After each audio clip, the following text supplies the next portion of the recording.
ഞാനൊരു പെൺകുട്ടിയെ അടിച്ചാക്ഷേപിച്ച് ചീത്ത വിളിച്ചുകൊണ്ട് ബഹളം വെച്ച് ചെല്ലുമ്പോൾ പുറത്ത് എനിക്കെതിരെ എന്തെല്ലാം ആൾക്കാർ പറയുന്നുണ്ടാകും. ഞാൻ ഒരു മണ്ണാങ്കട്ട ഞാൻ ചിന്തിക്കാൻ പോയിട്ടില്ല.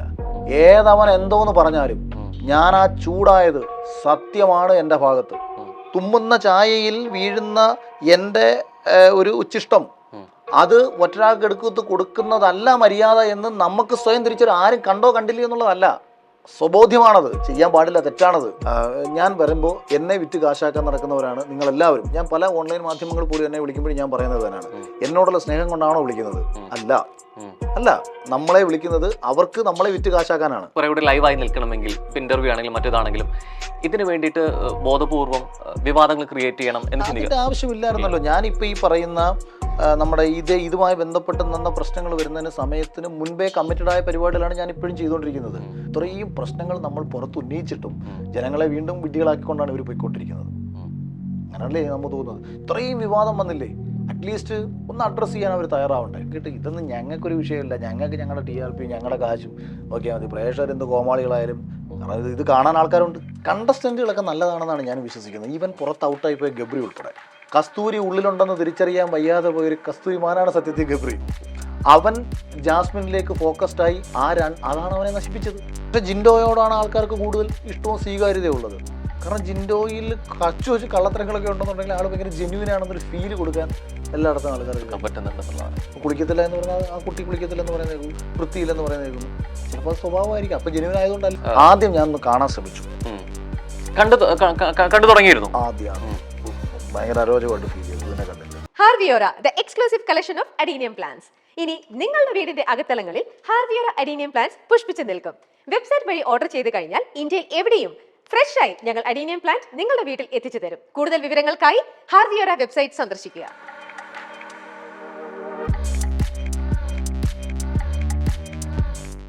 ബിഗ് ബോസ് എന്ന ഷോയുടെ ബ്രാൻഡ് വാല്യൂ കാരണവും ചാനൽ നൽകിയ ഹൈപ്പ് കാരണവും ഉദ്ഘാടനങ്ങൾക്കും ചാനൽ ഷോകൾക്കും എന്തിന് ഇന്റർവ്യൂകൾക്ക് പോലും വൻ പേയ്മെന്റ് ആണ് അഖിൽമാരാർ കൈപ്പറ്റുന്നത്. കറക്റ്റാണ്, തിരുത്തുന്നില്ല. അതെ, തിരുത്തുന്നില്ല. ഗുണം ചെയ്തിട്ടുണ്ട്. ഞാൻ ആരുടെയും കുത്തിരി പിടിച്ചിട്ടില്ല, ഞാൻ ആരുടെയും ഭീഷണിപ്പെടുത്തിയിട്ടില്ല. നിങ്ങൾക്ക് വേണമെങ്കിൽ എന്നെ വിളിച്ചാൽ മതി എന്ന് മാത്രമേ ഞാൻ പറയാറുള്ളൂ. വേണമെങ്കിൽ വിളിച്ചാൽ മതി. അതിന് ഞാൻ വരുമ്പോൾ എന്നെ വിറ്റ് കാശാക്കാൻ നടക്കുന്നവരാണ് നിങ്ങളെല്ലാവരും. ഞാൻ പല ഓൺലൈൻ മാധ്യമങ്ങൾ പോലും എന്നെ വിളിക്കുമ്പോഴും ഞാൻ പറയുന്നത് തന്നെയാണ്, എന്നോടുള്ള സ്നേഹം കൊണ്ടാണോ വിളിക്കുന്നത്? അല്ല, നമ്മളെ വിളിക്കുന്നത് അവർക്ക് നമ്മളെ വിറ്റ് കാശാക്കാനാണ്. അങ്ങനെ എന്നെ വിറ്റ് കാശാക്കാനുള്ള ഒരു അവസരത്തിൽ ഞാൻ ഫ്രീ ആയിട്ട് വന്നിരിക്കില്ല. ഇതാണ് പറഞ്ഞത്. ഇപ്പോഴും ഈ വിവാദം വന്നു. വിവാദം ഉണ്ടാക്കിയത് ഒരു ഇന്റർവ്യൂവിന് വേണ്ടിയിട്ടൊന്നുമല്ല. അതിനെക്കാട്ടിയും കൂടുതൽ ശ്രദ്ധ എനിക്ക് എന്റെ പ്ലാറ്റ്ഫോമിൽ തന്നെ. അതായത് എനിക്ക് കൃത്യമായിട്ടൊരു നിർദ്ദേശം ഉണ്ട്, അത് തുറന്നു പറയുകയും ചെയ്യും. അല്ലെ, പ്രശ്നം ഞാൻ നമ്മളൊരു ഉദ്ഘാടനത്തിന് ഒരാൾ വിളിക്കുന്നു. എന്റെ കൂടെ പഠിച്ച എൻ്റെ ഒരു സുഹൃത്ത് തന്നെ ഒരു ഇനാഗുറേഷൻ വിളിച്ചു. എന്നിട്ട് അവൻ പറഞ്ഞത്, അളിയാ നമ്മളൊരു ബന്ധത്തിന്റെ പുറത്ത് വിളിച്ചാട്ടോ. അപ്പൊ ഞാൻ പറഞ്ഞു, ബന്ധത്തിന്റെ പുറത്തായിരുന്നെങ്കിൽ ബിഗ് ബോസിൽ പോകുന്നതിന് മുമ്പുള്ള ഒരു അഖിൽമാരെ നിനക്ക് വിളിക്കാം. കഴിഞ്ഞ 15 വർഷമായിട്ട് നീ എന്നെ വിളിച്ചിട്ട് കൂടിയില്ല. ഞാൻ എങ്ങനെയാ ജീവിച്ചതെന്ന് അന്വേഷിച്ചിട്ടില്ല. ബിഗ് ബോസ് ജയിച്ചു വന്നതിന് ശേഷം കൂടെ പഠിച്ച ഒരാളാണെന്ന് പറഞ്ഞുകൊണ്ട് വിളിക്കുമ്പോൾ അത് എന്നോടുള്ള സ്നേഹം കൊണ്ടാണോ, ബിഗ് ബോസ് വിജയിച്ചു വന്ന ഒരാൾക്ക് കിട്ടുന്ന സ്വീകാര്യതയുടെ പുറത്ത് ആ സ്വീകാര്യതയെ മാർക്കറ്റ് ചെയ്യാൻ വേണ്ടിയിട്ടാണോ? അപ്പോൾ അവിടെ പ്യൂർ ബിസിനസ്സാണ്.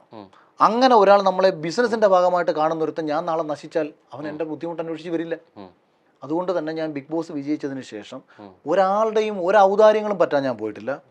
ഇപ്പോഴും ഞാൻ ബാംഗ്ലൂരിൽ പ്രോഗ്രാം ചെയ്തപ്പോൾ അവർ എന്നെ ആരൊക്കെ വിളിച്ചിട്ടുണ്ടോ അവരോടെല്ലാം ചോദിച്ചു നോക്കൂ, ഒരാളുടെ ഒരു കുപ്പി ഒരു പെഗ് വെള്ളം അടിക്കാനോ, അവർ വിളിക്കുന്ന പബ്ബിൽ പോകാനോ, അവർ വിളിക്കുന്ന മറ്റു സ്ഥലങ്ങളിൽ പോകാനോ, കൂത്താടാനോ ഒരിടത്ത് ഞാൻ പോയിട്ടില്ല. ദുബായിലും ഞാൻ ഒരുവിധപ്പെട്ട എല്ലാ പുറത്ത് രാജ്യങ്ങളിലും പോയിട്ടുണ്ട്. ഒരുവിധപ്പെട്ട എല്ലാ വലിയ വലിയ മുതലാളിമാരോട് എനിക്ക് നേരത്തെയും ബന്ധമുണ്ട്, അതിപ്പം കുറച്ചുകൂടെ കൂടിയിട്ടുമുണ്ട്. ഇവരെല്ലാവരും എന്നെ പല കാര്യങ്ങൾക്കും വിളിച്ചിട്ടുണ്ട്. ഒരു സ്ഥലത്ത് ഞാൻ പോയിട്ടില്ല. പിന്നെ ഞാൻ ഉദ്ഘാടനം ചെയ്തിട്ടുള്ള സ്ഥാപനങ്ങളിൽ ഞാൻ വിളിച്ച് ചോദിക്കും, എങ്ങനെയുണ്ട്, നന്നായി പോകുന്നുണ്ടോ? ഒരാൾ പോലും നശിച്ചു പോയിട്ടില്ലെന്ന് മാത്രമല്ല, നല്ല രീതിയിൽ. ഇപ്പം ഞാൻ മെനഞ്ഞാന്നൊരു എക്സ്പോയ്ക്ക് പോയി. അപ്പം 11-ാം തീയതി ആയിരുന്നു അവർ ചെയ്തിരുന്നത്. അപ്പം 11-ാം തീയതി സെയിം ഡേറ്റിൽ എനിക്ക് ബാംഗ്ലൂർ ഒരു പ്രോഗ്രാം ഉണ്ടായിരുന്നു. ഇവരെന്നെ വിളിച്ച് 8-ാം തീയതിയാണ്. ഞാൻ ഇവിടെ നേരത്തെ വിളിക്കണ്ടേ, ചേട്ടാ ഞാൻ നമ്പർ അന്വേഷിച്ചിട്ട് കിട്ടിയില്ല, 8-ാം തീയതി ഓക്കെ ആണോ ചേട്ടാ, ഞാൻ വരാൻ പറ്റില്ല, ഞാൻ 11-ാം തീയതി ബാംഗ്ലൂരാണ്. അവർ അനൗൺസ് ചെയ്ത പ്രോഗ്രാം 11-ാം തീയതി അനൗൺസ് ചെയ്ത പ്രോഗ്രാം അവർ മാറ്റി വെച്ചിട്ട് 18-ാം തീയതിയിലേക്ക് മാറ്റി. അപ്പോൾ 20ഓളം കോളേജുകൾ ഈ എക്സ്പോയ്ക്ക് വരാൻ തയ്യാറായിരുന്നത് വരുമോ ഇല്ലയോ എന്നുള്ള സംശയം ഇവർക്കുണ്ട്. പക്ഷേ അപ്പോഴും പറഞ്ഞു, ചേട്ടാ വരുമോ, വന്നാലും മതിയെങ്കിൽ അഖിലേട്ടൻ വന്നാൽ മതി എന്ന് പറഞ്ഞു. ഞാൻ മെനഞ്ഞാന്ന് പോയി, 50 വന്നു. 20ന്റെ സ്ഥാനത്ത് 50 വന്നു. അത് ഭയങ്കര സന്തോഷത്തോടുകൂടി അവർ പറഞ്ഞു. സാധാരണ ഒരു പ്രോഗ്രാം മാറ്റിക്കുമ്പോൾ എണ്ണം കുറയുകയാണ് ചെയ്യുന്നത്. പക്ഷേ അഖിലേട്ടൻ വന്നപ്പോൾ 2.5 ഇരട്ടി കൂടി. പല സ്ഥാപനങ്ങളും ഇപ്പം കടൽ മച്ചാൻ എന്ന് പറയുന്ന പയ്യൻ അവൻ എന്നെ കണ്ട സമയത്ത് പറഞ്ഞു, അഖിലേട്ടൻ പണ്ട് ഒരു മറൈൻ എക്സ്പോ ഇവിടെ ഇനാഗുറേറ്റ് ചെയ്തില്ലായിരുന്നു. സത്യത്തിൽ അന്ന് ആ സ്ഥാപനം നശിച്ചു പോകുന്നതാണ് ഞാൻ വിചാരിച്ചത്. കാരണം ഇനാഗുറേഷൻ പോലും ചെയ്തിട്ട് ഓപ്പൺ ആക്കാൻ പറ്റിയില്ല പുള്ളിക്ക്. പക്ഷേ പുള്ളി 10 കോടി രൂപയ്ക്ക് ഇപ്പം കോഴിക്കോട് മറ്റോ ഇത് ചെയ്ത് നേടുമ്പോൾ ഭയങ്കര സന്തോഷം. അതായത് നമ്മൾ പോകുന്നിടത്ത് ഈശ്വരൻ അവരുടെ ഒപ്പം ഉണ്ടാകുന്നല്ലോ. അതാണ് പ്രാർത്ഥന, ഒരു പ്രാർത്ഥനയുടെ ഫലമാണ്. പലപ്പോഴും ഇത്തരത്തില് എനിക്ക് കൃത്യമായിട്ട് വിലയുണ്ട്, ആ വിലയുള്ളിടത്ത് തന്നെ ഞാൻ നിൽക്കുന്നു എന്നുള്ളത് പറഞ്ഞു വെക്കുന്നുണ്ട്. ഇപ്പൊ ലൈവായിട്ട് നിൽക്കുന്ന സമയത്താണെങ്കിലും ഇപ്പൊ ഇന്റർവ്യൂസ് ആണെങ്കിലും മറ്റു ഷോകൾക്കാണെങ്കിലും ഈ കൃത്യമായ വിലയിൽ എത്തുമ്പോഴാണ് എന്റെ പ്രസൻസ് ഉണ്ടാവുന്നത്. പക്ഷെ അങ്ങനെ വിളിക്കണമെങ്കിൽ, കുറെ കൂടി ലൈവായി നിൽക്കണമെങ്കിൽ, ഇപ്പൊ ഇന്റർവ്യൂ ആണെങ്കിലും മറ്റേതാണെങ്കിലും ഇതിന് വേണ്ടിയിട്ട് ബോധപൂർവം വിവാദങ്ങൾ ക്രിയേറ്റ് ചെയ്യണം എന്ന് ചിന്തിക്കുക ആവശ്യമില്ലായിരുന്നല്ലോ. ഞാനിപ്പോൾ ഈ പറയുന്ന നമ്മുടെ ഇതുമായി ബന്ധപ്പെട്ട് നിന്ന പ്രശ്നങ്ങൾ വരുന്നതിന് സമയത്തിന് മുൻപേ കമ്മിറ്റഡ് ആയ പരിപാടികളാണ് ഞാൻ ഇപ്പോഴും ചെയ്തുകൊണ്ടിരിക്കുന്നത്. അതായത് ഏകദേശം എനിക്ക് അതിനെ ഒഴിവാക്കുകയാണ് ചിലത്. ഇപ്പം ഈ പൈസ, അതായത് ചിലർ പറയും ചേട്ടാ ഇത്ര രൂപയ്ക്ക് വരാൻ പറ്റുമോ, അയ്യോ എടാ അത് ശരിയാവില്ല, കാര്യം എന്നെ മറ്റു പൈസ എന്ന് വിളിച്ചവരോട് ഞാൻ കാണിക്കുന്നതിന് അനീതിയല്ലേ എന്ന് ഞാൻ ചിന്തിക്കും. അതേപോലെ ഫ്രീ ആയിട്ട് ധാരാളം സ്ഥലത്ത് പോയിട്ടുണ്ട്, ഫ്രീ ആയിട്ട് ഒരുപാട് സ്ഥലത്ത് പോയിട്ടുണ്ട്. അതെനിക്കറിയാം. അവിടെ ഞാൻ പോകണം, അവിടെ പൈസയല്ല അവിടെ ആവശ്യം. ഇപ്പോൾ ഒരു രക്തസാക്ഷി അനുസ്മരണ സമ്മേളനം ഒരു സ്ഥലത്ത് നടന്നപ്പം അവരെനിക്കൊരു ചെറിയ സാമ്പത്തിക സഹായം ചെയ്തു. വേറെ സ്ഥലത്ത് ഞാൻ പോയത് പൈസ മേടിക്കാതെ പോയത്. ചാരിറ്റിപരമായിട്ടുള്ള സ്ഥലങ്ങളിൽ ഞാൻ പോകുന്നത് പൈസ മേടിക്കാതെ പോകുന്നത്. ഇപ്പം ഒച്ചറ ആനയൂട്ട് പോലുള്ള പരിപാടികളിൽ പോയതൊക്കെ പൈസ മേടിക്കാതെ പോയത്. പക്ഷേ എന്നും കരുതി എല്ലായിടത്തും പോകാൻ പറ്റുമോ എന്ന് ചോദിച്ചാൽ ചിലപ്പോൾ എല്ലായിടത്തും പോകാൻ പറ്റില്ല. കാരണം നമ്മളൊരു സ്ഥലത്ത് പോകുന്നതിന് അതിന് ഡ്രസ്സ് ഇടണം. ഈ ഡ്രസ്സ് വീഡിയോയിലും ഫോട്ടോസും വരുന്നുണ്ട്, പലപ്പോഴും റിപ്പീറ്റ് ഇടാൻ പറ്റത്തില്ല. അപ്പോൾ ആ ഡ്രസ്സ് അവിടെ വേസ്റ്റ്. പോകുന്ന ചിലവ്, ഈ വണ്ടിയുടെ മെയിൻ്റെനൻസ്, എൻ്റെ കൂടെ വരുന്ന ആൾക്ക് എന്തെങ്കിലും കൊടുക്കേണ്ട പൈസ, ഇതൊക്കെ ഞാൻ ഇതിൽ നിന്നാണല്ലോ കൊടുക്കുന്നത്. പിന്നെ എനിക്കൊരു പ്രോഗ്രാം കഴിഞ്ഞാൽ പിന്നെ എന്നെ ഒരു 5-6 പേര് എങ്ങനെയാലും വിളിക്കും. കാരണം എനിക്ക് ഇച്ചിരി പൈസ കിട്ടിയെന്നറിയാം, സഹായിക്കണേ. അത് എങ്കിലും നമുക്ക് പൈസ വന്നാൽ ആർക്കെങ്കിലും കൂടെ സഹായിക്കാനൂടെ പറ്റണമല്ലോ. പിന്നെ ഇല്ലാതെ വരുന്നൊരു കാലം വന്നാൽ അങ്ങനെ ജീവിക്കും. ബിഗ് ബോസ് ഷോയ്ക്കും ക്രിയേറ്റേഴ്സിനോടും ചില മത്സരാർത്ഥികളോട് ഫേവറിസം ഉണ്ട്. ബിഗ് ബോസ് ഷോയ്ക്കോ അല്ല, ഇതിൻ്റെ ഉള്ളിൽ പ്രവർത്തിക്കുന്ന ചില വ്യക്തികൾക്ക് ചിലരോട് താല്പര്യമുണ്ട്. അവർക്ക് ചെയ്യാൻ പറ്റുന്ന ഫേവറിസം ഒക്കെ അവർ ചെയ്തു കൊടുക്കാറുമുണ്ട് എന്നാണ് എൻ്റെയും ഇതിനു മുമ്പ് വന്ന പലരുടെയും അറിവ്. സീസൺ 6 ഒരു മത്സരാർത്ഥിയിലേക്ക് മാത്രമായി ഒതുങ്ങിപ്പോകുന്നതായി അഖിൽമാരാർക്ക് തോന്നുന്നുണ്ട്. അല്ല, ഞാൻ ഇത് സീസൺ കാണാത്ത ഒരാളായതുകൊണ്ട് കണ്ട കാഴ്ചയിൽ എനിക്കൊന്നും പറയാൻ പറ്റില്ല. പക്ഷെ പുറത്ത് നടക്കുന്ന ചർച്ചയിലും അവർ പിന്നിൽ നിന്ന് കാണിച്ചുകൊണ്ടിരിക്കുന്ന ഓരോ ആക്ടിവിറ്റിയിലും ഞാൻ കുറച്ചു മുമ്പ് സംസാരിച്ച കാര്യങ്ങളിലൂടെ ഒക്കെ തന്നെ എങ്ങനെയൊക്കെയോ അത്തരം താല്പര്യങ്ങൾ സംരക്ഷിക്കപ്പെടാൻ വേണ്ടിയിട്ട് എന്തൊക്കെയോ കാട്ടിക്കൂട്ടുന്നു തോന്നാറുണ്ട്. ഇത്രയും പ്രശ്നങ്ങൾ നമ്മൾ പുറത്ത് ഉന്നയിച്ചിട്ടും ജനങ്ങളെ വീണ്ടും വിഡ്ഢികളാക്കിക്കൊണ്ടാണ് ഇവർ പോയിക്കൊണ്ടിരിക്കുന്നത്. അങ്ങനെയല്ലേ നമ്മൾ തോന്നുന്നത്? ഇത്രയും വിവാദം വന്നില്ലേ, അറ്റ്ലീസ്റ്റ് ഒന്ന് അഡ്രസ്സ് ചെയ്യാൻ അവർ തയ്യാറാവണ്ടേ? ജനങ്ങളെ ഇത്രയും വിഡ്ഢികളാക്കിയിട്ട് ഇതൊന്നും ഞങ്ങൾക്കൊരു വിഷയമില്ല, ഞങ്ങൾക്ക് ഞങ്ങളുടെ TRP ഞങ്ങളുടെ കാശും നോക്കിയാൽ മതി, പ്രേക്ഷകരെന്ത് കോമാളികളായാലും. കാരണം ഇത് കാണാൻ ആൾക്കാരുണ്ട്, അതാണ് കാര്യം. അപ്പം നമ്മൾ ഇപ്പോൾ കുറച്ച് വീഡിയോൻ്റെ ഇടയിൽ വരുന്ന കമൻസുകളാണെന്നുണ്ടെങ്കിലും ഈ പരാമർശങ്ങൾക്കൊക്കെ വരുന്ന കമൻസിലെ കുറച്ച് ഓഡിയൻസിന്റെ ഭാഗത്തുള്ള കമൻസ് വായിക്കുകയാണ്. അർഹതയുള്ളതൊക്കെ വായിച്ചാൽ മതി. സീസൺ 6 പവർ റൂം എന്ന ഒരു കോൺസെപ്റ്റ് അർഹതയില്ലാത്ത മത്സരാർത്ഥികളെ അവിടെ സേഫ് ആക്കി വെക്കുന്നു. പണി അറിയാവുന്ന മത്സരാർത്ഥികളകത്തുണ്ടെന്നുണ്ടെങ്കിൽ അങ്ങനെ സംഭവിക്കില്ല. അവരുടെ മിസ്റ്റേക്കാണ്, അതവരുടെ മിസ്റ്റേക്കാ. പവർ റൂം ഉണ്ടാക്കാനേ മറ്റവർക്ക് പറ്റൂ. പവർ റൂമിൽ ആരെ കയറ്റി വിടണം എന്നുള്ളത് തീരുമാനിക്കാൻ ബിഗ് ബോസിന് പറ്റത്തില്ല. പിന്നെ ബിഗ് ബോസിന്റെ ആൾക്കാർക്ക് പറ്റും. അതായത് ഒരു പർട്ടിക്കുലർ ടാസ്ക് കൊടുക്കുമ്പോൾ അതാ ഞാൻ കുറച്ച് മുമ്പ് പറഞ്ഞ കഴിഞ്ഞ സീസണിലെ ടിക്കറ്റ് ഫിനാലെ കാര്യം പറഞ്ഞു. ഒരു ടാസ്ക് കൊടുക്കുമ്പോൾ ഈ ടാസ്കിൽ ആര് വിൻ ചെയ്യും, അപ്പം അതായത് ഇവർക്ക് താല്പര്യമുള്ള ഒരാൾക്ക് അയാളുടെ ഓരോരുത്തരുടെ കഴിവുകേടും ഇവർക്ക് അറിയാമല്ലോ. അപ്പോൾ ഞാൻ എപ്പോഴും പറയും, ഒരു കണക്ഷൻ പറയാണ്, കഴിഞ്ഞ സീസണിൽ ഫസ്റ്റ് ഞാൻ ക്യാപ്റ്റൻ ആവുന്നു. ഫുട്ബോൾ പിടിക്കുന്ന ഒരു സാധനമാണ് ആ ടാസ്കിൽ വരുന്നത്. ഞാൻ സ്കൂളിലും കോളേജിലും ഒക്കെ ഫുട്ബോളിന്റെ ഗോളിയായിട്ടൊക്കെ നിന്നിട്ടുള്ളതാണ്. അപ്പോൾ എന്നെ സംബന്ധിച്ച് അത് ഈസി ആയിരുന്നു. അത് ഇവർക്ക് അറിയില്ലായിരുന്നു ഞാനൊരു സ്പോർട്സ്മാൻ ആണെന്നുള്ള കാര്യം. ഞാൻ ചാനലിൽ വന്നിട്ട് താളം പഠിക്കുന്ന ഒരാളാണെന്ന് പിന്നീട് മാറിയിട്ടുണ്ടല്ലോ. നമ്മുടെ ഇപ്പം ഞാനും ഇതിനും കൂടെ നടക്കുന്നപ്പം അത് ഏറ്റവും ഭയങ്കര ഫിസിക്കലി ഭയങ്കര പാടുള്ള ടാസ്ക് ആയിരുന്നു. പലകയുടെ മണ്ടയിൽ കൂടെ നടക്കുകയും ഇത് ബാലൻസ് ചെയ്യുകയും ചെയ്യേണ്ടത്. അപ്പം ഒരു പക്ഷേ മിഥുൻ ജയിച്ചേക്കാം, കാരണം എന്നെക്കാട്ടിയും കുറച്ചുകൂടെ അത്ലറ്റിസം ഉള്ള ഒരാളാണ് മിഥുൻ എന്ന് കരുതിയിട്ടാണ് അത് കൊടുക്കുന്നത്. പക്ഷെ അവിടെ നമ്മൾ വിജയിച്ചു. അപ്പം ഒരു ഫിസിക്കൽ ടാസ്കിൽ വിജയിക്കാൻ ശേഷിയുള്ള ഒരാളാണ് ഞാനെന്ന് കണ്ടാൽ പിന്നെ നമ്മളെ തോൽപ്പിക്കാൻ അടുത്തൊരു പരിപാടി നോക്കും. അതാണ് ഓരോ മത്സരാർത്ഥിയുടെയും പൊട്ടൻഷ്യൽ തിരിച്ചറിഞ്ഞിട്ട് ഇവനെ ഒതുക്കി മറ്റൊരാൾ ജയിക്കണമെന്ന് കാണുന്ന സമയത്ത് അയാളെ ഒതുക്കാൻ വേണ്ടിയിട്ട് ഒരു ടാസ്ക് കൊടുക്കാൻ പറ്റും. ഇപ്പം ഞാൻ ആദ്യമേ പറഞ്ഞിട്ടുണ്ട്, ചിലപ്പോൾ സൂചിയിൽ 100 ഒരിക്കലൊക്കെ ആയിരുന്നു ചിലപ്പോൾ എൻ്റെ പണി വാളി പോയേനെ ഓ എന്ന് ഞാൻ പറഞ്ഞിട്ടുണ്ട്. അങ്ങനെ ടാസ്ക് വന്നാൽ നമ്മൾ തോറ്റുപോകും. ഓക്കെ. അപ്പം അതേ കണക്ക് ഇപ്പം എനിക്ക് തോന്നുന്നത് ഏതോ ഒരു ടാസ്കിൽ ഈ ഇവരെന്തോ ഗബ്രിയെയും ഇവരെയൊക്കെ കയറ്റാൻ വേണ്ടിയിട്ട് അങ്ങനെ ഒരു ടാസ്ക് കൊടുത്തു എന്ന് ആരോ ഞാൻ ഇങ്ങനെ കേട്ടിട്ടുണ്ട്. അങ്ങനെ ചെയ്യാൻ പറ്റും. അപ്പൊ ശരിക്കും നേരത്തെ പറഞ്ഞതിൽ തിരുത്തുണ്ട്. കാരണം ഈ അപ്പുറത്തെ മത്സരാർത്ഥികൾ അവര് സ്ട്രോങ് അല്ലാത്തതുകൊണ്ട് അല്ലെങ്കിൽ അവർക്ക് കഴിവിടാന്ന് പറയാൻ പറ്റില്ല. കാരണം ഈ രീതിയിലേക്ക് രണ്ട് രീതിയിലാണ് മാറ്റിയേക്കാം അല്ലെ. അതായത് ടാസ്ക് കൊടുത്താണ് പവർ റൂമിലേക്ക് കയറ്റുന്നതെന്നുണ്ടെങ്കിൽ അങ്ങനെ ഒരു ഫേവറിസം ചെയ്യാൻ ഇവർക്ക് പറ്റും.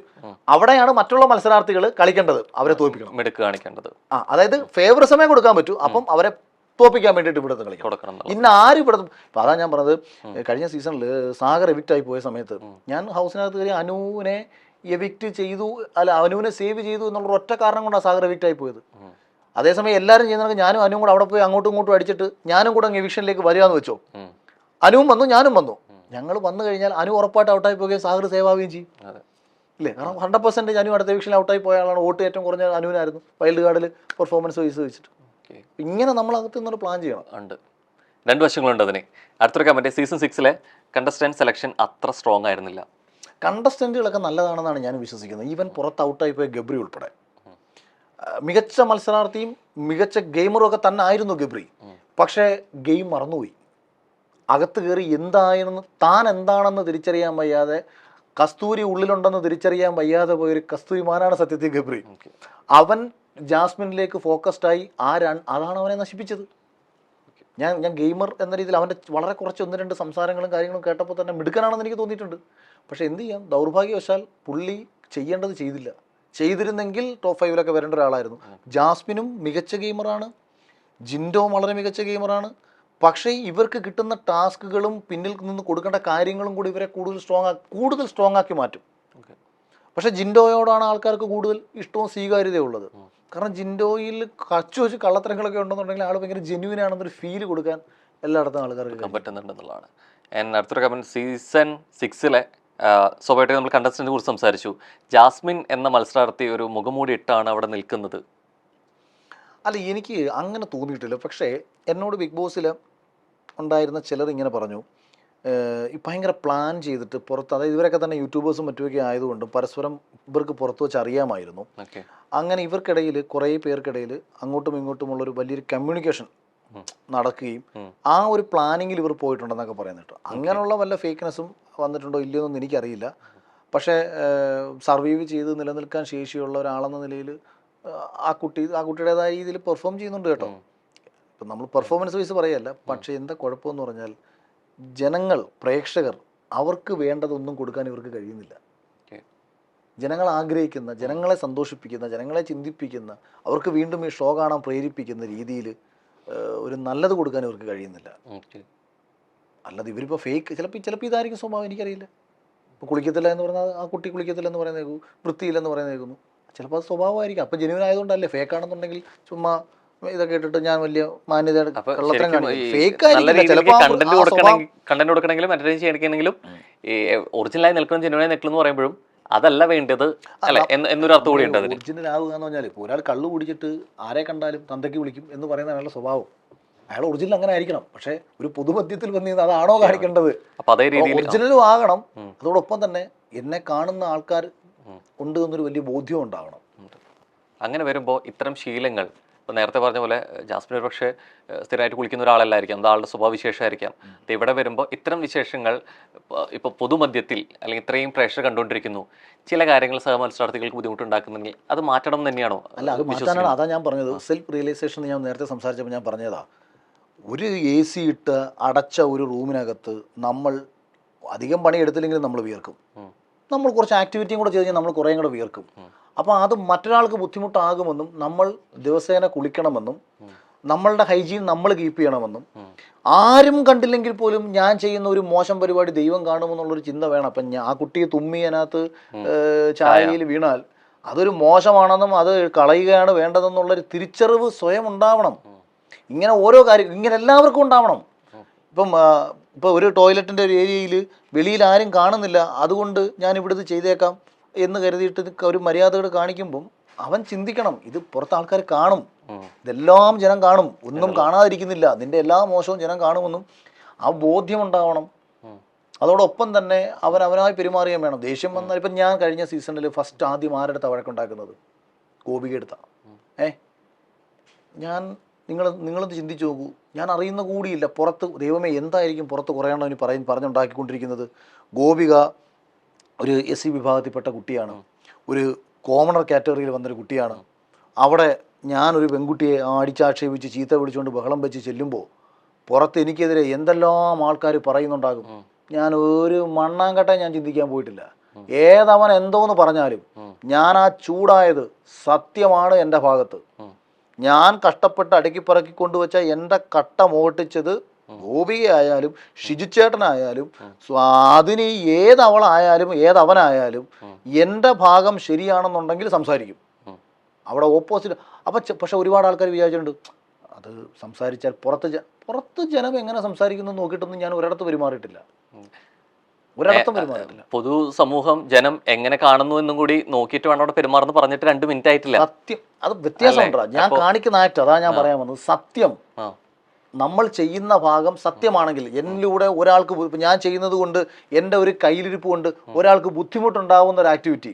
ഇപ്പൊ ഞാൻ അവിടെ കള്ളത്തരം കാണിച്ച ഒരാൾക്കെതിരെ ഞാൻ റിയാക്ട് ചെയ്യുമ്പോൾ ഇതല്ലേ പൊതുസമൂഹത്തിൽ ചെയ്യേണ്ടത്? അങ്ങനെ കഴിഞ്ഞ സീസണിലെ ഏതെങ്കിലും ഇത് പൊതുസമൂഹം കാണുന്നുണ്ട്, പ്രേക്ഷകർ കാണുന്നുണ്ട്, അപ്പോൾ ഇത് കുറേയൊക്കെ നമ്മൾ റിയലൈസേഷനും തിരിച്ചറിവോട് കൂടി വേണം പെരുമാറാൻ. ഇതല്ലാതെ എൻ്റെ കയ്യിൽ നിന്ന് പറ്റിപ്പോയിട്ടുണ്ട്, പണി പാളിയിട്ടുണ്ട് എന്നൊരു ആത്മവഞ്ചന ചെയ്തിട്ടുണ്ട് തോന്നിയ ഒരു മൊമെന്റ് ഏതായിരുന്നു? എനിക്ക് അങ്ങനെ ഒരു സ്ഥലത്തും തോന്നിയിട്ടില്ല. കാരണം ഞാൻ അങ്ങനല്ല ഇവിടെ നിന്നത്. പിന്നെ എനിക്ക് സ്വയം തോന്നി ആ ഈസ്റ്റർ ഒരു ദിവസത്തിൽ ലാലേട്ടൻ്റെ ഒരു ചെറിയ ടാസ്ക് കളിക്കാൻ സമയത്ത് ഞാൻ ഭയങ്കരമായിട്ട് ഇടുന്നു ബഹളം വെച്ചു. അതെനിക്ക് തോന്നിയിട്ടുണ്ട് ഞാൻ ഇച്ചിരി ഓവറായിട്ട് ഇടുന്ന ബഹളം വെച്ചിരുന്നു. അത് മാത്രം അല്ലാതെ ഒന്നും തോന്നിയിട്ടില്ല. എവിടേക്കോ നമ്മൾ എത്രത്തിലെ മാന്യതയോടെ പെരുമാറാന്ന് പറയുമ്പോഴും അല്ല ഞാൻ ചോദിക്കുന്നത് ഈ സ്വബോധത്തിൽ ചെയ്യണമെന്ന് പറയുമ്പോഴും അവിടെ കിട്ടുന്ന ഈ പ്രഷറിൽ മാറിപ്പോകുന്നതും അതിനുള്ള സാധ്യതയില്ല ഉണ്ടാകാം. അതാ ഞാൻ പറഞ്ഞു. ഇപ്പം നമ്മൾ അതായത് ഒരേ സമയം തന്നെ ഇപ്പം ഞാൻ കുറച്ച് പറഞ്ഞല്ലോ, അതായത് ഇപ്പം നമ്മളൊരു കാര്യം ചെയ്യുമ്പോൾ നമ്മുടെ ഉള്ളിൽ നമ്മൾ സംസാരിക്കുന്ന കാര്യത്തിൽ നമ്മൾ ആരെയും ഭയക്കണ്ട. അതാ ഞാൻ പറയുന്നത്. അതുപോലല്ല ഞാൻ ബിഗ് ബോസിനകത്ത് തുണിയില്ലാതെ പോയിരിക്കുന്നത്. ഞാൻ എൻ്റെ വീട്ടിൽ ചിലപ്പം എൻ്റെ ബെഡ്റൂമിനകത്ത് ഞാൻ തുണിയില്ലാതിരിക്കും. അതുകൊണ്ട് അല്ലെങ്കിൽ ഞാൻ കിടന്നുറങ്ങുന്നത് ചിലപ്പം തുണിയില്ലാതെ ബെഡ്ഷീറ്റും പൊത്തച്ചായിരിക്കും ഞാൻ കിടന്നുറങ്ങുന്നത്. അതല്ല കാണിക്കേണ്ടത്. അത് കാണിക്കുമ്പം അത് അതായത് ഇത് കാണിക്കപ്പെടാൻ പാടില്ലാത്തൊരു കാര്യമാണ്. ഞാൻ മറ്റൊരാളുടെ അതായത് ഇപ്പം തുമ്മുന്ന ചായയിൽ വീഴുന്ന എൻ്റെ ഒരു ഉച്ഛിഷ്ടം അത് ഒറ്റരാൾക്ക് എടുക്കത്ത് കൊടുക്കുന്നതല്ല മര്യാദ എന്ന് നമുക്ക് സ്വയം തിരിച്ചൊരു ആരും കണ്ടോ കണ്ടില്ല എന്നുള്ളതല്ല, സ്വബോധ്യമാണത്. ചെയ്യാൻ പാടില്ല, തെറ്റാണത്. അതേപോലെ തന്നെയാണ് ഹൈജീൻ കീപ്പ് ചെയ്യുക എന്നുള്ളൊരു കാര്യത്തിൽ. ഞാൻ വീട്ടിൽ ചിലപ്പോൾ 2 ദിവസം ഞാൻ കുളിക്കാതെ നടന്നിരിക്കും. കാര്യം എൻ്റെ വീട്ടുകാരൻ അഡ്ജസ്റ്റ് ചെയ്യും. ഇത് ഞാനുമായിട്ട് ഒരു ബന്ധമില്ലാത്ത മത്സരാർത്ഥികളാണ്. പിന്നെ അത് മാത്രമല്ല രോഗങ്ങൾ വരാനുള്ള സാധ്യത ഉണ്ടാവും. അത്തരം കാര്യങ്ങളിൽ സ്വബോധ്യം ഉണ്ടാവണമെന്നാണ് ഞാൻ പറഞ്ഞത്. അല്ലാതെ എന്തും ചെയ്തോ തുറന്ന് പറയാനുള്ളത് തുറന്ന് പറഞ്ഞു. ആരെയാണ് പേടിക്കുന്നത്? ജനം എന്ത് കരുതും എന്ന് കരുതി അവനവൻ്റെ അഭിപ്രായങ്ങൾ പറയാതിരിക്കേണ്ട കാര്യമില്ല, അവനവൻ്റെ നിലപാടുകൾ പറയാതിരിക്കേണ്ട കാര്യമില്ല. അടുത്തൊരു ഓഡിയൻസ് കമന്റ് ആണ്, ജിൻഡോയ്ക്കാണ് കപ്പ് എന്ന രീതിയിൽ ഇപ്പോഴേ പുറത്ത് PR സ്ട്രോങ് ആയിട്ടുണ്ട്. PR ആകാം. PR ഒക്കെ എന്ന് പറയുന്നൊരു ലിമിറ്റ് ഉണ്ട്. സോഷ്യൽ മീഡിയ മാത്രമല്ല PR കാണുന്ന ഒരു ഹ്യൂജ് ഓഡിയൻസ് ഉണ്ട്. അവരും കൂടെ ഇൻഫ്ലുവൻസ് ചെയ്യാൻ PR-ന് പറ്റും, കുറേയൊക്കെ പറ്റും. സോഷ്യൽ മീഡിയയിലൊക്കെ കുറേയൊക്കെ പറ്റും. അതിപ്പം ജാസ്മിന് കേസ് എടുത്തു കഴിഞ്ഞാൽ എന്തോ ഭയങ്കര ട്രെൻഡിങ് വീഡിയോസ് ഒക്കെ ഇടാൻ ശേഷിയുള്ള 10 ലക്ഷത്തിലേയും ഫോളോവേഴ്സുള്ള യൂട്യൂബർ അല്ലേ. അവർക്കും PR ഉണ്ടാവാം, വേറൊരാൾക്കും PR ഉണ്ടാവാം. എല്ലാവർക്കും PR ഒക്കെ എല്ലാവർക്കും ഉണ്ടാവും. ജിൻഡോ നല്ല മത്സരാർത്ഥി ആയതുകൊണ്ടാണ് താരതമ്യം ചെയ്യുമ്പോൾ സമയത്ത് ഇവരുമായി താരതമ്യം ചെയ്യുന്ന സമയത്ത് സീസൺ 5-ലെ വിന്നറായി അഖിൽമാരാർ മാറിയതിൽ PR വർക്കിന് വലിയ പങ്കുണ്ട് എന്ന് തോന്നുന്നുണ്ടോ? എനിക്കൊന്നും തോന്നുന്നില്ല. കാര്യം അങ്ങനെ നിങ്ങൾ തെളിക്കുക. ഞാനിപ്പോൾ ഇന്നലെ എൻ്റെ അടുത്ത് ഇന്നലെ മെനഞ്ഞാന്ന് തോന്നുന്നു സെറീനയാണോ ആരോ എന്നെ ഹൗസിലുള്ള ആരോ ചോദിച്ചപ്പോൾ ഞാൻ പറഞ്ഞു ഒരു 5000 രൂപ നമ്മൾ എൻ്റെ സുഹൃത്തോ ആരെങ്കിലും ഇതിനു വേണ്ടി കൊടുത്തിട്ടുണ്ടെന്നുള്ളത് ആർക്കെങ്കിലും തെളിയിക്കാവോ? ചെയ്തിട്ടില്ല. ഇല്ല, എൻ്റെ കൂട്ടുകാരൻ എനിക്ക് വേണ്ടി പണിയെടുത്തിട്ടുണ്ട്. അതവര് ഇപ്പം ഞാൻ എവിടെ പോയാലും അവർ പണിയെടുക്കും. അവർ ചെയ്തു പണി. ബാക്കി ഇത്രയും വോട്ട് കിട്ടിയത് അവരെടുത്ത പണിയുണ്ടാവും അല്ല. അവരെനിക്ക് വേണ്ടിയിട്ട് ഞാനകത്ത് പറയുന്ന കാര്യങ്ങളെ ജനങ്ങളിലേക്ക് എത്തിക്കാൻ വേണ്ടിയിട്ട് അവർ പരമാവധി ഉറക്കമുളച്ചിരുന്ന് കണ്ട് ഞാൻ ഒരു സമൂഹത്തിൽ നമ്മളെ തെറ്റിദ്ധരിക്കപ്പെടുന്നൊരു സ്റ്റേറ്റ്മെൻറ്റ് വന്നു കഴിഞ്ഞാൽ ഞാൻ അകത്ത് വെച്ച് ഞാനത് തിരുത്തിയിട്ടുണ്ടെന്നുണ്ടെങ്കിൽ ആ തിരുത്തിയ കാര്യങ്ങളും കൂടെ ജനങ്ങളിലേക്ക് എത്തിക്കാൻ ശ്രമിച്ചു. അങ്ങനെയൊക്കെ അവർ ശ്രമിച്ചിട്ടുണ്ട്. പിന്നെ ബാക്കി താനേ ചേർന്ന കൂട്ടമാണ്. ബിഗ് ബോസ് കഴിഞ്ഞു. എൻ്റെ പേരിൽ ആർമി ഗ്രൂപ്പുകൾ ഉണ്ടാക്കിയിട്ടുള്ള ഒരുപാട് ആൾക്കാർ എന്നെ പലപ്പോഴായിട്ട് ബന്ധപ്പെട്ടിട്ടുണ്ട്. താനെ ചേർന്ന കൂട്ടമാണ് അല്ലെ? താനെ ചേർന്നവരായിരുന്നു. പക്ഷെ അവർക്ക് പിന്നീട് പല പ്ലാനുകളുണ്ടായിരുന്നു. ഒരാളെ ഞാൻ ഇപ്പോഴും പഠിപ്പിച്ചിട്ടില്ല. ഇപ്പോഴും ബന്ധപ്പെടുന്നവരുണ്ട്, സ്നേഹിക്കുന്നവരുണ്ട്. ആ സ്നേഹം ഇപ്പോഴും കീപ്പ് ചെയ്യാറുണ്ട്. സീസൺ 6-ലെ വിശേഷങ്ങളിലാണ് പോയിക്കൊണ്ടിരിക്കുന്നത്. അപ്പോൾ കൃത്യമായിട്ട് ഞാൻ ചില മത്സരാർത്ഥികളുടെ പേര് പറയാണ്. അപ്പോൾ ബിഗ് ബോസിലെ ഒരു വിന്നർ നിലയിലും അത് വീക്ഷിക്കുന്ന ആൾ നിലയിലും അവരുടെ ഒരു വീക്ക് പോയിന്റ് എന്താണെന്നുള്ളത് ഒരൊറ്റ വാക്കിൽ പറയാമോ? വളരെ ലളിതമായിട്ട് ഒറ്റ വാക്കിൽ കാണാത്തത് കൊണ്ട് പറയാൻ പറ്റില്ലല്ലോ അത് കുറച്ചുകൂടെ. തീരെ കാണാറില്ല. സോഷ്യൽ മീഡിയയിലേക്ക് വരുന്ന വളരെ കുറച്ച് കണ്ടന്റുകളെ കാണാറ്. ആദ്യം ഞാൻ ഒന്ന് കാണാൻ ശ്രമിച്ചു, കണ്ടു തുടങ്ങിയിരുന്നു ആദ്യം ഭയങ്കര അരോചകമായിട്ട് ഫീൽ ചെയ്തു, പിന്നെ കണ്ടില്ല. ഓക്കെ.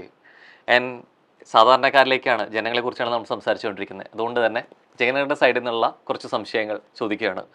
ബിഗ് ബോസിൽ നമുക്ക് അങ്ങോട്ട് അപ്ലൈ ചെയ്യാൻ പറ്റുമോ? അത് ഇവരുടെ കോർഡിനേറ്റേഴ്സുമായിട്ട് നമുക്ക് ബന്ധപ്പെട്ടിട്ട് നമുക്കൊരു പ്രൊഫൈൽ ഉണ്ടാവണം എന്നുള്ളതേ ഉള്ളൂ. അതായത് നമ്മളൊരാൾ വിളിക്കണമെങ്കിൽ അതിനൊരു കാരണം വേണമല്ലോ. അപ്പം അല്ലെങ്കിൽ പിന്നെ കേരളത്തിലുള്ള എല്ലാ കുട്ടികൾക്കും ബിഗ് ബോസിൽ നല്ല എല്ലായിടത്തും വരാൻ ആഗ്രഹം. അപ്പോൾ അവരിൽ നിന്ന് വ്യത്യസ്തമായിട്ട് നമുക്ക് എന്ത് കൊടുക്കാൻ പറ്റും? ഓഡിഷനിൽ എത്തുക എന്ന പ്രോസസ്സിലേക്കാണെന്നുണ്ടെങ്കിൽ തീർച്ചയായിട്ടും നിങ്ങളുടെ പ്രൊഫൈലും കാര്യങ്ങളുമൊക്കെ അവർ തന്നെ ഒരുപാട് ആൾക്കാരെ സ്വയം സെർച്ച് ചെയ്ത് കണ്ടെത്തുന്നുണ്ട്. ഇതിൻ്റെ പിന്നിൽ നിൽക്കുന്ന ഏഷ്യാനെറ്റിൻ്റെ ഭാഗത്തു നിന്നുള്ള ആൾക്കാരുണ്ട്, അതുപോലെ എൻ്റെ മോഷൻ്റെ ഭാഗത്തു നിന്ന് ആൾക്കാരുണ്ട്. അവർ വഴിയൊക്കെ നമുക്ക് പ്രൊഫൈലുകൾ ഈ ഇന്റർവ്യൂ പാനലിലേക്ക് എത്തിക്കാം. അതിൽ നിന്ന് അവർ കുറേ പേരെയൊക്കെ സെലക്ട് ചെയ്ത് ഒരു സൂം മീറ്റിംഗിന് വിളിക്കും. സൂമിൽ നിന്ന് കുറേ ആൾക്കാരെ സെലക്ട് ചെയ്തിട്ട് ഡയറക്റ്റ് ഓഡിഷന് വിളിക്കും. ആ ഡയറക്റ്റ് ഓഡിഷനിൽ നിന്നാണ് അവർ അവസാനം ഒരു 20-25 പേരെ അവർ ലാസ്റ്റിലേക്ക് സെലക്ട് ചെയ്തു. അപ്പം അങ്ങനെ അപേക്ഷിക്കാനുള്ള സാധ്യതകൾ പല കാറ്റഗറിയാണ്. ഓരോരുത്തരെയും വിളിക്കുന്നത് അവർ ഓരോ കാറ്റഗറിയിൽ നിന്നുണ്ടായിരിക്കും. സീസൺ 1 and 2 മത്സരാർത്ഥികൾക്ക് കിട്ടിയ വലിയ പ്രതിഫലം എന്തുകൊണ്ടാണ് പിന്നീട് കുറഞ്ഞു വന്നത്? തുടക്ക സമയത്ത് ഷോ ശ്രദ്ധിക്കപ്പെടണം. അന്ന് ബിഗ് ബോസ് എന്ന് പറയുന്ന ഷോ ആർക്കും അറിയില്ല. അതുകൊണ്ട് തന്നെ അവരെന്ത് ചെയ്തു, മാക്സിമം സെലിബ്രിറ്റികളെയും കേരളത്തിൽ ശ്രദ്ധിക്കപ്പെട്ടിട്ടുള്ള ഏതെങ്കിലുമൊക്കെ രീതിയിൽ ശ്രദ്ധിക്കപ്പെട്ടിട്ടുള്ള ആൾക്കാരെയും വെച്ചിട്ട് ഷോ നടത്തി. അപ്പോൾ ഈ ഷോയെ കുറിച്ച് അറിഞ്ഞുകൂടാത്തതുകൊണ്ട് തന്നെ അവരെ സംബന്ധിച്ച് അവർ പോകുന്ന ഒരു പ്രോഗ്രാം പോലെയാണ് അവരതിനെ കാണുന്നത്. അതുകൊണ്ടാണ് അവർക്ക് ഡിമാൻഡ് ചെയ്ത് പോകാൻ പറ്റുന്നത്. കാരണം അവർ ഓൾറെഡി സെലിബ്രിറ്റികളാണ്. അവർ ചിലപ്പോൾ ഒരു ദിവസത്തെ പ്രോഗ്രാമിന് പോയി കഴിഞ്ഞാൽ അവർ 50,000 രൂപയോ 75,000 രൂപയൊക്കെ മേടിക്കുന്നവരായിരിക്കും. പിന്നെ ഇങ്ങനെ അടച്ചിട്ട മുറിയിൽ മൊബൈൽ ഫോണും ഒന്നും ഇല്ലാതെ എന്താണ് ഏതാണെന്ന് അറിയാൻ വയ്യാതൊക്കെ പോകുന്ന സമയത്ത് അവർക്ക് പറയും ഞങ്ങൾക്ക് എത്ര തന്നാലേ ഞങ്ങൾക്ക് വരത്തുള്ളൂ എന്ന് അവർക്ക് അവിടെ ഡിമാൻഡ് ചെയ്യാം. ആദ്യത്തെ ഷോ അപ്പോൾ 1, 2 കഴിഞ്ഞ് രജത് കുമാർ ഇറങ്ങി കഴിഞ്ഞതോടുകൂടി ബിഗ് ബോസിന് ഒരു ഭയങ്കര റീച്ച്. ഇതെന്താണ് സംഭവം? ഞാനും ബിഗ് ബോസ് രജത് കുമാർ എന്ന് പറയുന്ന ആൾ ഇറങ്ങി കഴിഞ്ഞതിന് ശേഷം ശ്രദ്ധിച്ച ഒരാളാണ്. അല്ലാതെ ഫസ്റ്റ് സീസണൊന്നും എനിക്ക് അറിയത്തുകൂടിയില്ല, ഒന്നും അറിയത്തില്ല, എനിക്ക് ന്യൂസ് പോലും ഞാൻ ശ്രദ്ധിച്ചിട്ടില്ല. രജത്തേട്ടൻ ഇറങ്ങി എയർപോർട്ടിൽ ആൾ കൂടുമ്പോഴാണ് ഇതെന്തോ ഈ പരിപാടി, ഇതെന്ത് കണ്ടിട്ടാണ് ആൾക്കാർ ഇവരെ സ്വീകരിക്കാൻ പോകുന്നത്. 3rd സീസൺ വീണ്ടും ഒന്ന് ഡൗൺ ആയി. 4th റോബിനും അതേ ഇമ്പാക്റ്റ് പൊതുമധ്യത്തിൽ ഉണ്ടാക്കുന്നു. അപ്പം ഒരുപാട് ആൾക്കാർക്ക് ഇതിലേക്ക് പോയാൽ ജനസ്വീകാര്യത കിട്ടും എന്നൊരു പ്രതീക്ഷ വരുന്ന സമയത്ത് കയറുക എന്നത് ഇവരുടെ ആവശ്യമായി മാറി. അപ്പം പൈസ അവർ ഓട്ടോമാറ്റിക്കലി കുറച്ചു. ഇതിന് അതിന്റെ അപ്പുറത്തേക്ക് ഒരു വശം എങ്കിൽ ഈ പ്രതിഫലത്തിന്റെ കാര്യത്തിൽ മാത്രമല്ലാതെ ഓരോ സീസൺ കഴിയും തോറും എവിടേക്കും ഇതിന്റെ ഭാഗമാകുമ്പോൾ ഒരു നെഗറ്റീവ് ഷെയ്ഡ് വരും എന്നുള്ള തോന്നലേ സെലിബ്രിറ്റികൾ വരാത്തതാണോ? അങ്ങനെയുണ്ടോ? അങ്ങനെയുണ്ട്. അപ്പം അതായത് അങ്ങനെ അത്ര എളുപ്പമല്ലല്ലോ. കാരണം ഇവർക്ക് ഒരു ഇമേജ് കോൺഷ്യസ് ആണ്. കുറേ അത് നമ്മൾ നോക്കിക്കഴിഞ്ഞാൽ മതി. പല ആർട്ടിസ്റ്റുകളും അകത്ത് കയറിയിട്ട് മിണ്ടാതിരുന്നിട്ടുള്ളവരാണ്. കാരണം ഓരോന്ന് ചെയ്യുന്ന സമയത്തും ഉള്ളിൻ്റെ ഉള്ളിൽ പുറത്ത് ഞങ്ങൾക്കൊരു ഇമേജ് ഉണ്ട്, അത് പോണ്ട എന്ന് കരുതിയിട്ട് ഇവർ ആ ഇമേജ് കോൺഷ്യസ് ആവുന്നത് ഈ ഷോയെ ബാധിച്ചു തുടങ്ങി. അതുകൊണ്ട് എന്ത് ഇമേജ് കോൺഷ്യസ് ആവാൻ സാധ്യതയുള്ള സെലിബ്രിറ്റികളെ വിളിക്കണ്ട എന്ന് അവരും തീരുമാനിച്ചു. അവർക്ക് 2 ഗുണം: ഒന്ന് കണ്ടന്റ് കൂടുതൽ കിട്ടും, 2 ഓൾറെഡി ഷോ ശ്രദ്ധിക്കപ്പെട്ടിട്ടുള്ള ഷോ ആയതുകൊണ്ട് ബിഗ് ബോസിൽ ആര് വന്നാലും കാണാൻ മത്സരാർത്ഥികളുണ്ടാവും, അല്ല ആ പ്രേക്ഷകരുണ്ടാവും. അപ്പോൾ അതുകൊണ്ട് തന്നെ മത്സരാർത്ഥികൾ എന്ന് പറയുന്ന പരിഗണനയിലേക്ക് അവർ ആൾക്കാരെ സെലക്ട് ചെയ്യുമ്പോൾ സോഷ്യൽ മീഡിയയിലാകുമ്പോൾ ഒരുപാട് തെറികളും നെഗറ്റീവ്സുകളും കേട്ടും പ്രത്യേകിച്ച് ഇമേജ് കോൺഷ്യസ് ഒന്നും അല്ലാതിരിക്കുന്ന കുട്ടികളൊക്കെ ചെറുപ്പക്കാരൊക്കെ വരുമല്ലോ. അത് തന്നെ അവർ ഫോക്കസ് ചെയ്തു തുടങ്ങി. ആൻഡ് ഫൈനലി ഈ ഓരോ സീസൺ കഴിയും തോറും ഇതിൻ്റെ വിശേഷങ്ങളിലും അതിനോട് സംസാരിക്കുന്നതിലും അതിന് 2 വശങ്ങൾ വന്നിട്ടുണ്ട് എപ്പോഴും. സീസണിലേക്ക് പോകുന്നതിന് മുമ്പായിട്ട്, ബിഗ് ബോസിലേക്ക് പോകുന്നതിന് മുമ്പ് കണ്ട വ്യക്തി എന്ന നിലയിലും അതിൽ പങ്കെടുത്ത വ്യക്തി നിലയിലും ഇപ്പോൾ അതിനെക്കുറിച്ച് സംസാരിക്കേണ്ടി വരുന്നുള്ള നിലയിലും ഒറ്റ വാക്കിൽ ഒറ്റ വരിയിൽ പറയുകയാണെന്നുണ്ടെങ്കിൽ എന്താണ് ബിഗ് ബോസ് അഖിൽമാരാർക്ക് മനസ്സിലാക്കി തന്നത്? അല്ല, നമ്മളാണെങ്കിൽ നമ്മളെ ഈ ലോകത്തിന് മുന്നിൽ തിരിച്ചറിയിക്കാൻ ശേഷിയുള്ള ഒരു ഷോയാണ് ബിഗ് ബോസ്. പക്ഷേ അത് ബാഹ്യ ഇടപെടലുകൾ ലിമിറ്റഡെങ്കിലും ആയിരിക്കും. ഞാൻ ഇടപെടരുതെന്നൊന്നും ഞാൻ പറയുന്നില്ല. ബാഹ്യ ഇടപെടലുകൾ വലിയ രീതിയിൽ നടന്നില്ല എന്നുണ്ടെങ്കിൽ ഒരു വ്യക്തി അയാൾക്ക് സമൂഹത്തിൻ്റെ മുന്നിൽ അയാളുടെ എല്ലാ പൊട്ടൻഷ്യലും ഗുണങ്ങളും ദോഷങ്ങളും ഒക്കെ കാണിച്ചു കൊടുത്തുകൊണ്ട് വലിയ സ്വീകാര്യത ലഭിക്കാൻ ശേഷിയുള്ളൊരു ഷോയാണ്. അതോടൊപ്പം തന്നെ ബാഹ്യ ഇടപെടലുകൾ നടന്നാൽ അർഹതയുള്ളവർക്ക് ഇല്ലാതെ പോകുന്നത് ഈ പറഞ്ഞ കണക്ക് ജയിക്കാൻ സാധ്യതയുള്ള ഒരാൾ തോൽക്കപ്പെടുകയും അർഹതയില്ലാത്ത പലരെയും അംഗീകരിക്കപ്പെടുകയും ഒക്കെ ചെയ്തേക്കാം ബാഹ്യ ഇടപെടലുകൾ കൂടിക്കഴിഞ്ഞാൽ. യെസ്. അപ്പോൾ എന്തായാലും ഒത്തിരി സന്തോഷം ഇത്രയും നേരം കുറേയേറെ വിശേഷങ്ങളുമായിട്ട് കൂടെ ചേർന്നതിൽ. അപ്പോൾ ഇനി വരുന്നുള്ള പ്ലാനുകൾ പ്രൊജക്ടുകളൊക്കെ ഗംഭീരമാവട്ടെ. All the very best. Thank you so much. എല്ലാവിധ ആശംസകളും. Yes, thank you. ബിഗ് ബോസിലേക്കൊക്കെ പോട്ടെ.